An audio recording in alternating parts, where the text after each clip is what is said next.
What's up, fam? I'm gonna be doing an all signs reading, just jumping into it. I guess we could start off with an angel card, opening this deck right now. My girlfriend got it for me. Hope you guys have been doing well. You guys have been staying safe, staying healthy. Spirit of gratitude, joy, love, and light, highest possible messages at this time. For the viewer, you guys are free to like, share, follow, subscribe, leave a comment. Check out TikTok, Instagram, all things Running Gun Tarot. I've been working on OpenSea.io, starting an NFT page. So let me know what you guys think about that, if you might be interested in NFTs, you know, whatever the fuck those are. Been keeping busy. Healthy and athletic, and some sun, as you can see. Okay, let's see what wants to come out here, and then I'll read from the book to let you guys know. Guys, reach out for one-on-one reading, as always, runningguntarot.com, or DM me on Instagram or TikTok, or message me on Facebook. Everything's Running Gun Tarot across all social media. $2 a minute readings or $5 questions. Spirit of gratitude, joy, love, and light, highest possible messages this time. Okay, we got kindness here, number 34. That adds to a 7. Let's read real quick from the book. Kim Dreyer, by the way. Number 7 in numerology is about perfection, I believe. That's what it means. 6s are about perseverance, and 7 is about, I think it's perfection. In any event, 8s are about advancement. But anyways, we got 3 and 4. That's a 7 here. So this is kindness. Keywords: kindness, giving, beauty. Angel Hael, angel of kindness. A kind word, gesture, or even a simple smile costs us nothing.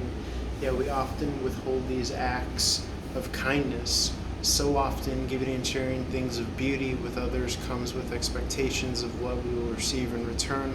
Small things done on the spur of the moment without thought for thanks or anything in return bring back a sense of community, a sense of acknowledgement of another person through very little effort at all. Perhaps you have been on the receiving end of such kindness and can remember how it brought a smile to your heart and a light to your day. Hael asks you to show your appreciation of friends, family, and strangers with random acts of kindness.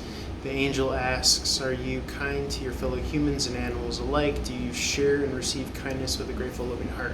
Tell yourself, I brighten the lives of others through simple acts of random kindness. I show kindness and respect for all living beings. Very beautiful. And this is the imagery of the card. It's a beautiful angel holding a puppy over what seems to be some sort of ocean. So soak that image up. Very lovely. Very beautiful.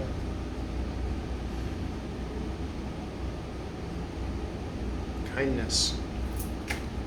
The only thing I would say to that, in the vein of the teachings of Muji, who I've been like all over lately, you don't want to become someone that, and I think the book that I just read from did a good job, speaking to the fact when the acts are coming from a place where there's nothing expected in return is when they're real and genuine. So, very cool. 5 of Pentacles came out here. This is poverty consciousness, by the way. It does speak to Justice card in the reverse as well, I just saw here. Poverty consciousness, it speaks to feeling like there's not enough. 5s are about conflict. Moving forward nonetheless, almost moving forward harder than needed, maybe more suffering than needed. So feel free to reach out to me if you need someone to talk to, or friends and family, things of that nature as well. I'm getting that things are a lot more easygoing and simpler and open than our minds, have us believe or think or feel. Okay, so we can't always trust our minds because sometimes it tries to keep us secluded and in a box. 4 Pentacles in the upright is holding on to a sense of stability. which is kind of illusory. It's an illusion, which can be elusive. Our stability is it's projection as well, so it's not really there, and yet everything seems to be handled. Everything seems to be provided for by grace and a higher power. A lot of the times we think that we're running the show when we're really not. The King of Swords in the upright is confidence, though. You're confident in what you know, and not confident in what you don't know. But it's only our concept of selves that could either be swayed to kind of meet the unknown, or not want to meet the unknown. I should say avoid wanting to meet the unknown.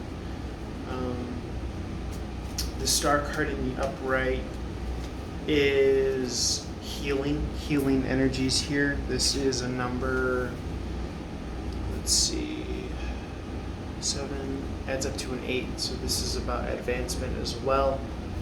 Aquarius energy. Aquarius still in Taurus.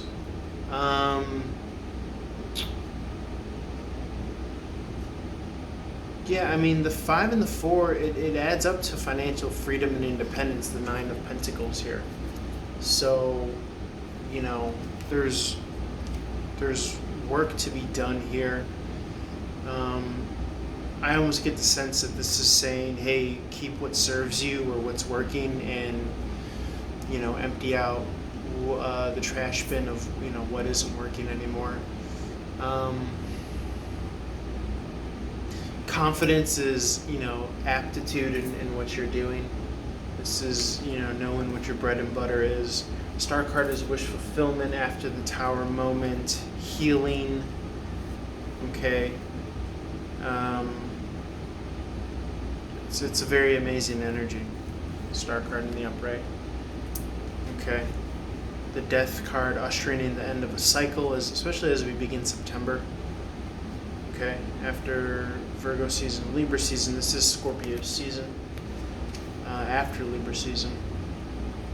The star card, like I said, healing, wish fulfillment, sometimes shock and awe, sudden windfall, sudden unexpected events. That could be a wish granted, actually. And it is also known as, hey, make a wish upon a star. The star card in the upright.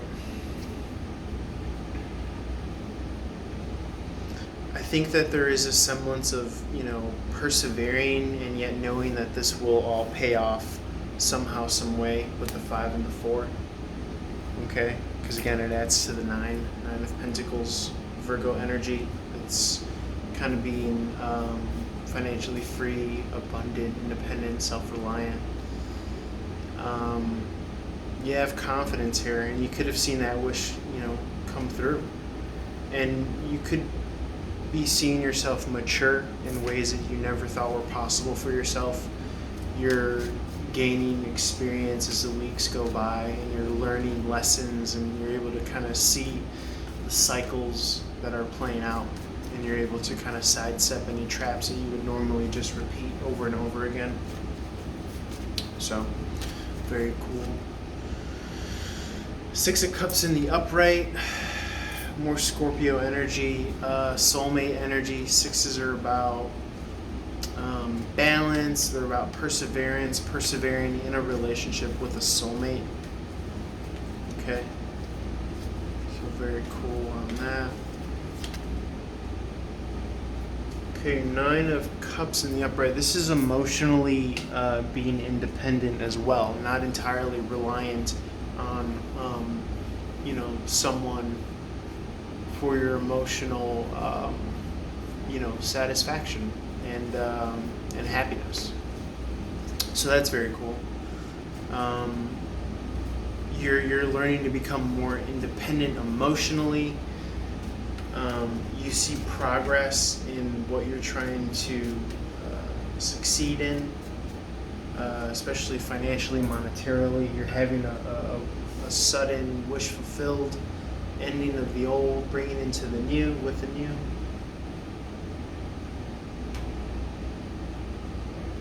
And you're feeling confident, you're feeling confident,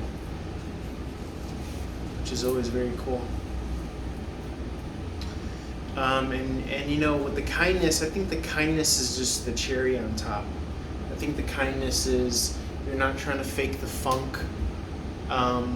If you're feeling it, then you're actually going to contribute, you know, whatever it is that you can contribute.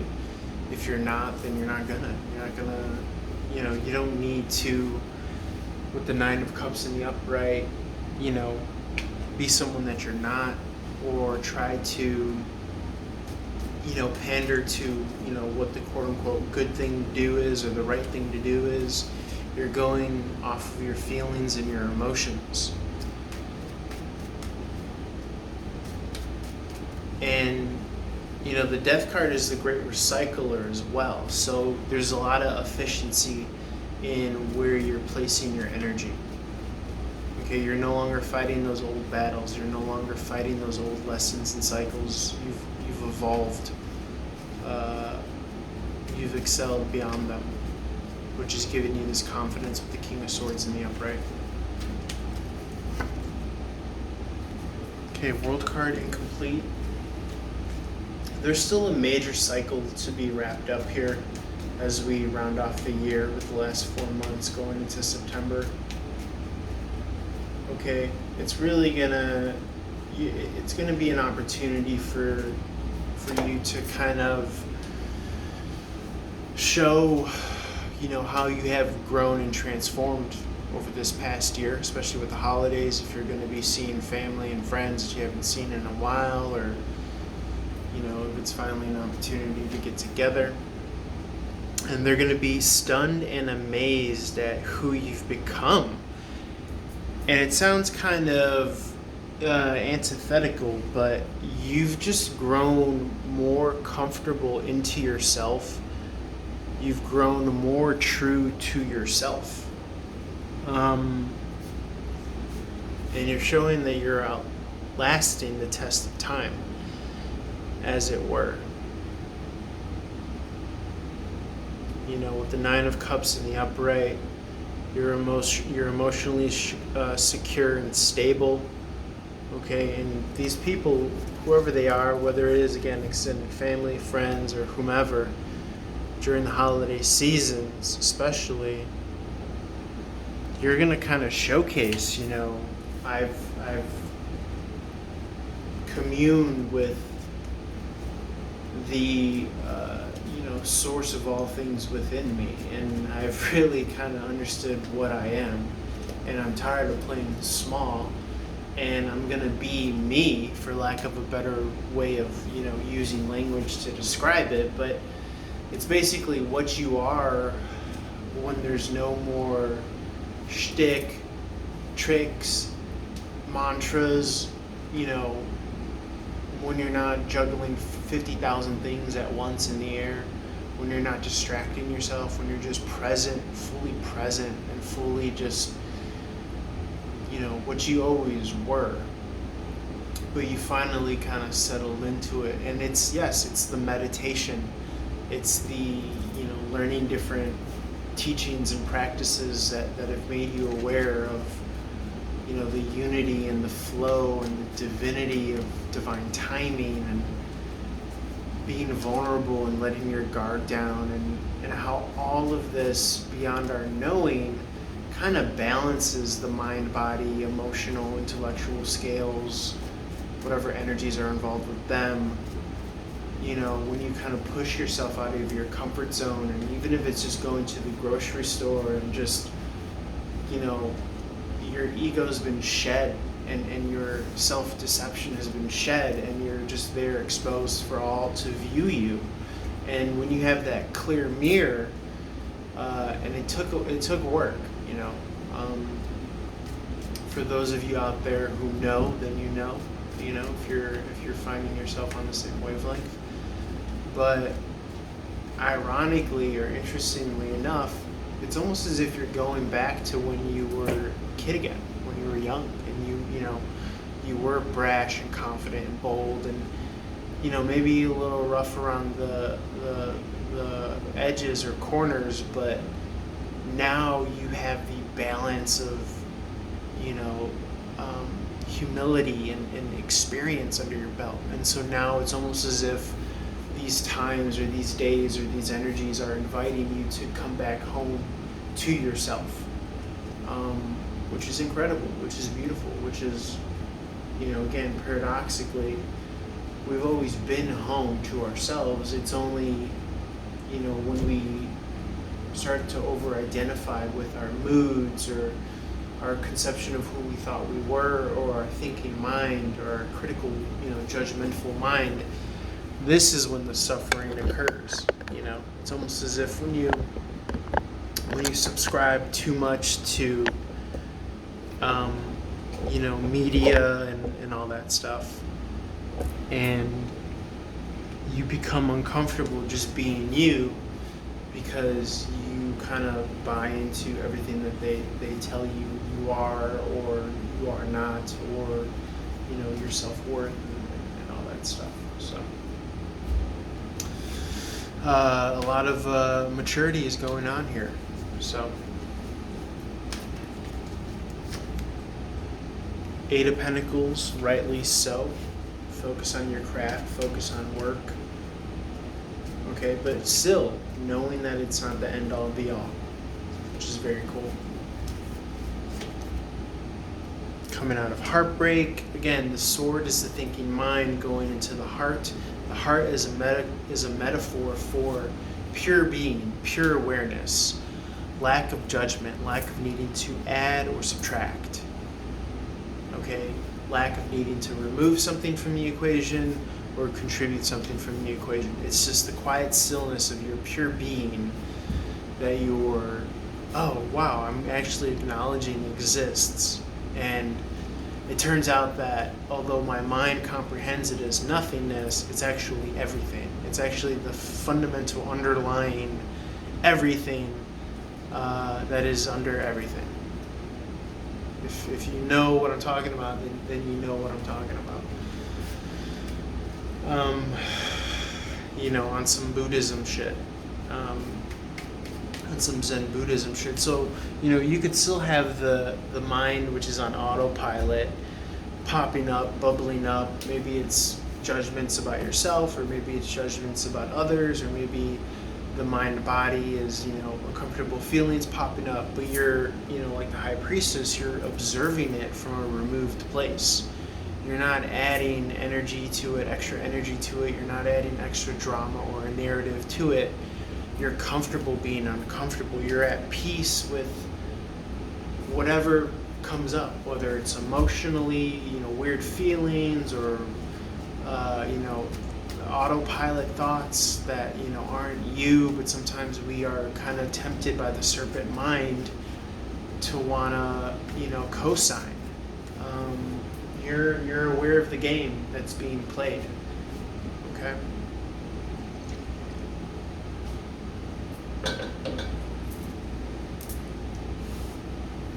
And you know that you're not just this. You're not just this flesh and bone and tissue and muscle, and you're not just this, and you're not just this, meaning the physical or the emotional heart. Like I said, love and the heart, you know, really what it is, it's all a metaphor for pure being without judgment.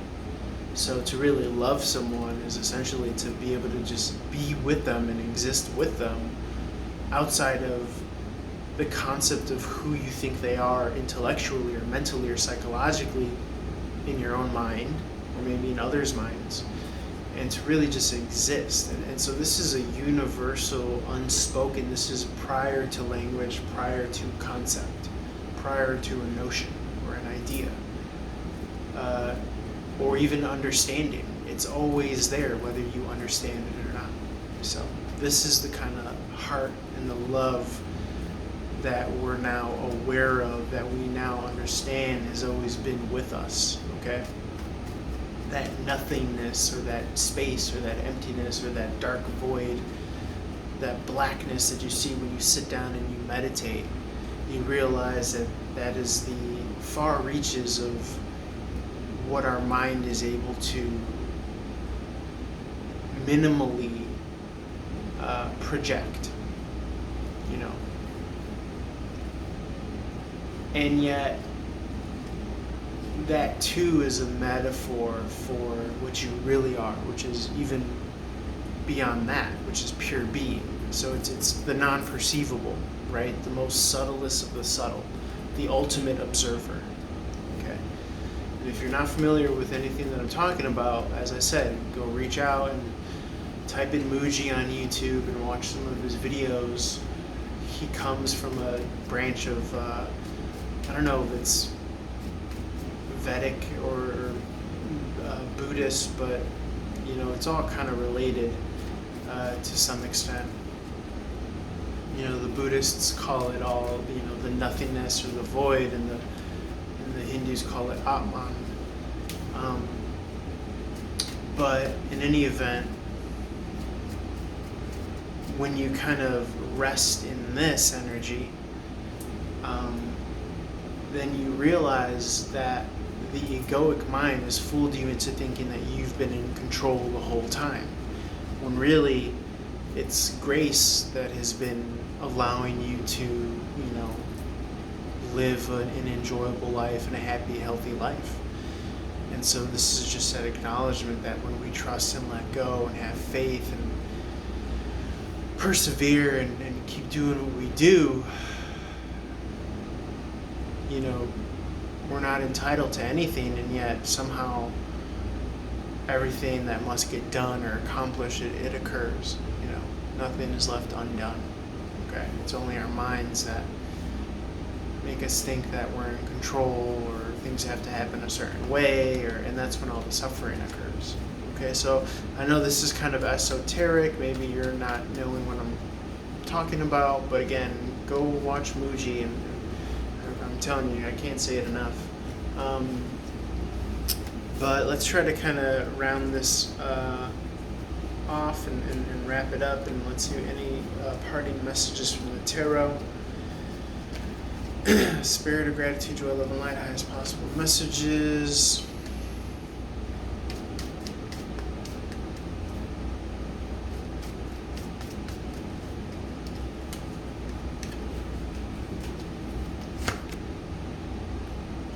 Okay, stuck energy. Feeling like you can't leave something that's already previously established because you're waiting on it to grow in. Someone might be between a crossroads decision. Okay, waiting for something to be revealed, showing strength and inner discipline. It's almost as if somebody wants to rush out the gates. Okay, well, someone's waiting for something to come in so they could get a move on. But they're showing a lot of strength and emotional maturity.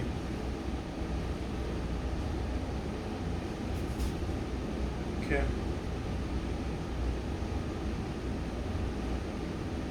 Maybe someone's had to hold on a lot longer or wait for something. But again, that's only the egoic mind that would have you believe that, you know, you are a person or somebody that's waiting, quote unquote. You don't want to fall into that trap, feeling or thinking that you're waiting for something. Know that too is just an illusion. Yes, the trap, quote unquote, of feeling like you're not making progress in your life. Okay, seek harmony and inner peace with no matter what, you know, if the external circumstances don't feel like they're changing or look like they're changing, don't necessarily believe that because everything's changing. Justice card in the reverse wanted to come out again. This is heart-mind coherence. Again, not letting the mind get the best of you, not feeding into or buying into the narratives of the mind, whether it be self-deprecation or fear or criticism or judgment of others or yourself. Okay? You will be able to manifest that which you're working on manifesting. In the meantime, just remember that it's not that serious, and to show kindness to yourself and others. Practice non-judgment to yourself, and the same goes with others. Okay, guys, I'm going to leave it there. Holler at you your boyfriend one-on-one reading and all that good stuff. Love you lots. Peace.